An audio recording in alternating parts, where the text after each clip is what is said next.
Hi friends, welcome. हम लोग ने अब तक एफएम चालू नहीं किया था, तो आई थॉट कि एफएम भी चालू कर देते हम लोग। साइड बाय साइड हम लोग सारे सब्जेक्ट्स कंप्लीट करेंगे। तो कॉस्ट ऑफ कैपिटल हम लोग 5th लेसन में जा रहे हैं। I know 4th lesson something types of वो है, तो उसमें हम लोग 4th लेसन हमारा क्या है, टाइप्स ऑफ फाइनेंसिंग का। वो हमारा बॉन्ड्स, बैंक, वो सब उससे रिलेटेड है, डिबेंचर्स, प्रेफरेंस। अगर आप लोग को उसमें डाउट है, मीन्स हम लोग ये सब 12th में आई थिंक सो कर चुके हैं, इसका बेस हम लोग को मालूम है और मेरे को बस वो बेस क्लियर चाहिए। अगर आप लोग को वो मालूम है तो इट्स ओके, वरना मैं उस पर भी एक वीडियो बना दूँगी। हाँ, बट हम लोग को अभी ख़त्म करने का है, सेकेंड सेमेस्टर हैज़ स्टार्टेड। सो मैं आपको कॉस्ट ऑफ कैपिटल क्या बताती हूँ। हाँ, कॉस्ट ऑफ कैपिटल क्या है? वो एक रिटर्न है जो प्रोवाइड किया जाता है अगर हम लोग इन्वेस्टर्स के फ़ंड को यूज़ करते हैं। अगर हम लोग इन्वेस्टर्स के जो इन्वेस्टर्स हैं उनके फंड्स को हम लोग यूज़ करें तो हम लोग उनको जो रिटर्न देते हैं उसको कॉस्ट ऑफ कैपिटल बोलते हैं। ओके, फिर इसमें फेस वैल्यू आता है। कॉस्ट ऑफ डेब्ट में क्या क्या आता है? फेस वैल्यू आता है, इंटरेस्ट रेट आता है, टैक्स डिडक्टेबल आता है, मैच्योरिटी क्या होता है? जब अ debenture is generally issued for a specified period of time, it is repaid on maturity. Means हम लोग कुछ भी इंश्योरेंस में आप देखते होगे कि हम लोग ने अभी कोई अमाउंट भरा है और एट मैच्योरिटी मीन्स जब उसका टाइम ओवर हो जाता है, टाइम कंप्लीट हो जाता है, तो मैच्योरिटी के टाइम पे हम लोग को वो अमाउंट हम लोग को वापस मिलते हैं, राइट? तो वही है। रिडम्पशन वैल्यू क्या होता है? The value of a debenture holder will get on maturity is called. जो वैल्यू डिबेंचर होल्डर को मिलता है, डिबेंचर होल्डर को जो वैल्यू मिलता है मैच्योरिटी पे, उसको रिडम्पशन और मैच्योरिटी वैल्यू बोलते हैं।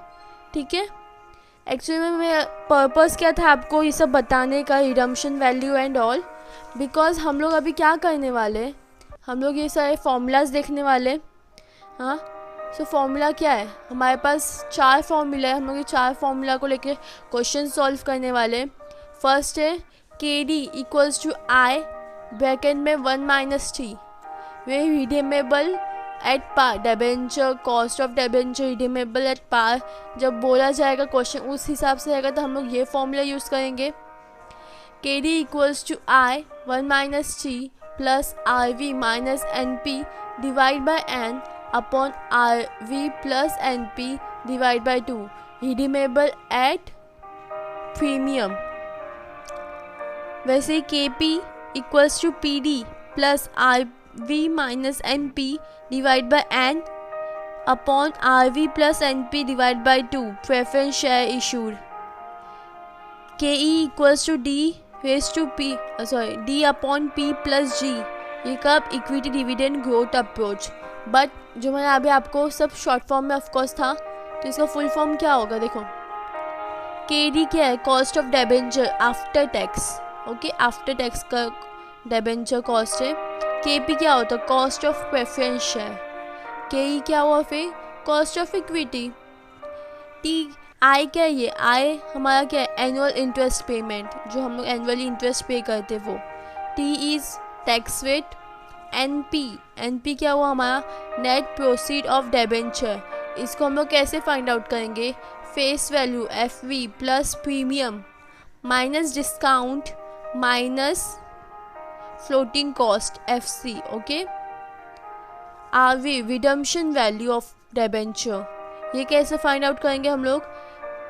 Face value plus premium minus discount. N क्या हुआ? Life of debenture means number of years हम लोग जो बोलते हैं वो यही है। पी डी क्या हुआ हमारा? Annual preference dividend. Okay, D is dividend, वो करंट हो या आगे के लिए जो एक्सपेक्ट किया है हम लोग ने वो। P is for net proceed पर शेयर या फिर करंट मार्केट प्राइस पर शेयर। ओके, इतना आप लोगों को समझ में आया? सो हम लोग ये 2 क्वेश्चंस है सॉल्व करने वाले based on this formulas only. But अभी हम लोग सिर्फ ये दोनों फॉर्मूला में ये फर्स्ट फॉर्मूला ही यूज़ होगा दोनों क्वेश्चन में। Let's go. चलो एक बार पहले क्वेश्चन पढ़ लेते, क्या बोला इधर? T limited has rupees 3 lakh. 3 lakh है, तो 3 लाख हमारा क्या हुआ? डिबेंचर। ओके, डिबेंचर हमारा कितना है, ₹3 लाख। Okay, 10% debentures of ₹100। क्या बोला, 10% debentures of ₹100 each, the tax rate is 50%। ये जो 10% ऑफ डिबेंचर ऑफ 100, तो ये हुआ इंटरेस्ट हमारा। इंटरेस्ट कितना हुआ हमारा, 10%, बिकॉज 100 के 10% ही होता है। देन टैक्स हमारा कितना बोला लोग ने, 50%। Calculate the cost of debenture, हम लोगों को केडी फाइंड आउट करने का है, एंड द टैक्स शील्ड। फिर हम लोग केडी फाइंड आउट करते, केडी क्या है, कॉस्ट ऑफ डिबेंचर। इसका हमारा फॉर्मूला क्या होगा, I1 माइनस टी, इंटरेस्ट हमारा कितना है 10, 100 पे 10 इंटरेस्ट है, राइट। 1 माइनस 50% कितना हो जाएगा हमारा 0.5। ओके, सो 10 इंटू 0.5, 1 से आप 0.5 माइनस भी करोगे तो आपको कितना मिलेगा, एंड देन मल्टीप्लाइड बाय 5, तो 5 हो जाएगा। और ₹5 है ये, या फिर 5% है, एनी ऑफ देम। अब हम लोग को टैक्स शील्ड काउंट आउट करनी है, तो वो कैसे करेंगे, टैक्स शील्ड, इसके लिए हम लोग को लगेगा इंटरेस्ट जो हम लोग भरते इनटू टैक्स रेट। अब इंटरेस्ट कैसे मालूम पड़ेगा, 10% इंटरेस्ट है, किस पे 10% इंटरेस्ट है, 3 लाख पे, तो 3 लाख का 10% कितना हो जाएगा, 30,000 इंटू टैक्स रेट कितना है हमारा 0.5। ओके, या फिर 50% आप लिखो, whichever is comfortable with you.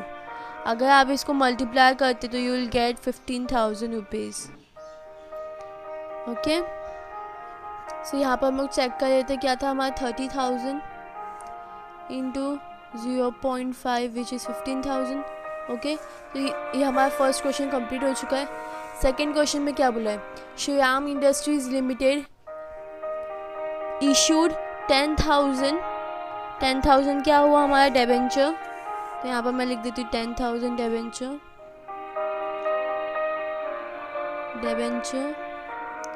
Rupees 10,000। Okay, 10% debenture of 100 each, तो इंटरेस्ट हमारा 10 हो जाएगा, 10% ऑफ ₹100 लिख देते हैं, ठीक है। द टैक्स रेट इज़ 50%, तो टैक्स हमारा 50% हो गया। Calculate the after tax cost of डेब्ट KD if the debenture are issued at par at premium of 10% and at a discount of 10%। ये हम लोग कैसे फाइंड आउट करेंगे, पहले हम लोग क्या दिया है, पहले हम लोग को फेस वैल्यू निकालना पड़ेगा FV। वो कैसे आएगा, ये हमारा डिबेंचर कितना है 10,000, ये 100 को हम लोग इधर मल्टीप्लाई करेंगे, बिकॉज 100 पे 10% बोला है तो 100 मल्टीप्लाई हो जाएगा, तो ये हमारा कितना हो जाएगा 10 लाख रुपीज़। Okay, done. अगर आपको कंफ्यूजन चेक कर लेते हैं, 10,000 इंटू 100, 10 लाख 6 zeros। ओके, अब हम लोग को क्या चाहिए, हम लोग को इंटरेस्ट कहाँ है, इंटरेस्ट या फिर प्रीमियम भी आप इसको बोल सकते हैं। ओके, ये कैसे काउंट डाउन होगा, हम लोग को 10 लाख पे, इस पे हम लोग को माइनस, इस पे हम लोग को 10% निकालने का, 10 लाख पे हम लोग को 10%, इंटरेस्ट हमारा 10% है ना, तो कितना हो जाएगा 1 लाख रुपीज़, एक जीरो हम लोग हटा देंगे, तो ये हम लोग को क्या मिल गया, फेस वैल्यू एंड प्रीमियम मिल गया। अब हम लोग क्या करने का है, at par, issued at par, first क्या हम लोग का ए क्या है, एट पार। एट पार पे क्या होगा, फॉर्मूलाज आप सबको मालूम है, बट फिर भी मैं आप लोगों को एक बार वापस रिपीट कर देती हूँ। KD equals to I 1 minus T। Okay, ये हो जाएगा 10 1 0.5 विच विल बी सेम, यही सेम आंसर आएगा। तो मैं सेम आंसर लिख देती हूँ विच इज़ 5 रुपीज़ और 5%। ठीक है। बी क्या बोला है? At a premium of 10%। ठीक है, प्रीमियम ऑफ 10% कैसे निकालेंगे? हम लोग को इसके लिए ना थोड़ा फॉर्मूला चेंज हो जाएगा। हम लोग को इसके लिए KD equals to I 1 minus T divide by NP क्या हुआ हमारा? Net proceed. मैंने आप लोग को बताया था नेट प्रोसीड, यहाँ पर दिया हुआ है क्वेश्चन में, फॉर्मूलाज में देखो, इधर दिया हुआ नेट प्रोसीड। ये कैसे फाइंड आउट करते? Face value plus premium. ठीक है, तो प्रीमियम के टाइम पे एट अ प्रीमियम ऑफ 10%, इस पर हम लोग, तो ये हो जाएगा हमारा 10 1 माइनस 0.5 और ये इंटरेस्ट हमारा कितना हो जाएगा मालूम है? 1 लाख रुपीज़, बिकॉज हम लोग इधर इंटरेस्ट काउंट किया है। एट पार का फॉर्मूला सेम है जो हम लोग ने पहले किया, ये थोड़ा चेंज हो जाएगा। ओके, तो ये हमारा 1 लाख रुपीज़ हो गया minus 1.05। Okay, divide by NP, इसलिए हम लोग क्या करेंगे? 10 लाख। ओके, 10 लाख प्लस 1 लाख यहाँ पर हो जाएगा, तो ये टोटल हो जाएगा 11 लैक्स। तो इसको इससे आप मल्टीप्लाई करोगे तो आपको 1 लाख ना, तो 1 0 हट जाएगा बिकॉज 1 पॉइंट है यहाँ पर। ये हो जाएगा 10,000 डिवाइड बाय 11 लाख। ओके, सो देखते हैं, और ये 5 है, सो ये 50,000 हो जाएगा। अगर आपको नहीं समझ आया तो मैं यहाँ पर आपको करके बताती हूँ। Wait, 1 lakh multiply by 0.5, because 1 minus 0.5 भी आपको 0.5 ही मिलेगा, तो जो 50,000 डिवाइड बाय 11 लाख क्या हो गया? 0.045। ओके, आप ये रख सकते हो रुपीज़ और 45%। अगर इसको आप डिवाइड कर देते हो equals to divide by 100, divide नहीं मल्टीप्लाई बाय 100, तो आपको परसेंटेज के फॉर्म में ये जो 4.5%। ठीक है, 4.5% आपको क्या मिला? At a premium of 10%। अब हम लोग डिस्काउंट कैसे निकालेंगे देखते हैं। यहाँ पर डिस्काउंट ऑफ 10%, जो हम लोग प्रीमियम के लिए फॉर्मूला यूज़ किया सेम फॉर्मूला रहेगा। ठीक है, KD एट डिस्काउंट लिख देते हैं यहाँ पर। बस इसमें चेंज इतना होगा कि हम लोग ने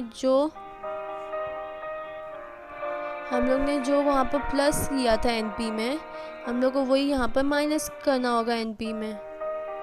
बताती हूँ कैसे। ये तो हमारा हो जाएगा 1 lakh rupees which is final. Interest हम लोग निकाला 1 लाख, विच 1 minus 0.5 divide by 10 lakh minus 1 lakh. Discount है ये, इसलिए ऐसा हुआ है। अगर प्रीमियम बोला है तो उसमें प्लस हो जाएगा, और इसमें क्या बोला? Discount of 10%। तो 10% हम लोग किस पे निकाला है? उस पे हम लोग करने का है। अगर इधर बोलते हैं एट पार ऑफ 10%, तो हम लोग 1 लाख रुपीज़ लिखते हैं। ओके, सो ये तो हो जाएगा 50,000 डिवाइड बाय 9 लाख। तो यहाँ पर देखते हैं 50,000 डिवाइड बाय 9 लाख 0.056 रुपीज़ और इंटू 100 5.6%। ओके, सो ये हमारे सारे क्वेश्चंस, दोनों क्वेश्चन सॉल्व हो चुके हैं। मैंने आपको एक्सप्लेन भी कर दिया क्या है कॉस्ट ऑफ कैपिटल। ये जो हम लोग जिसका इन्वेस्टर्स जो होते हैं उनके जो फंड्स को हम लोग यूज़ करते हैं, उनको जो रिटर्न में देते हैं, वो कॉस्ट ऑफ कैपिटल होता है। Okay, please check the description. Thanks for watching, like share and subscribe.